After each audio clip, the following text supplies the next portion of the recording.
Yung family Francisco sa Milena. Tapos yung guest din ni Ate Kish, St. Paul.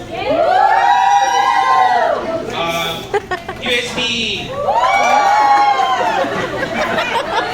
Jimmy. Adopson! Ayun. So, maraming salamat sa pag-attend.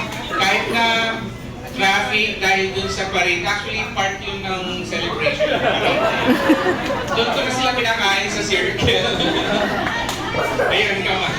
Ayun. Yun nga, maraming salamat po sa pag-join nyo to celebrate Kiel's first birthday and Ate Kish 16th birthday. So, thank you so much everyone. So, hopefully na nabusog kayo. At may mga games pa tayong ibang gagawin para habang kumakain kayo tinatapos yan. Okay, thank you. Salamat po.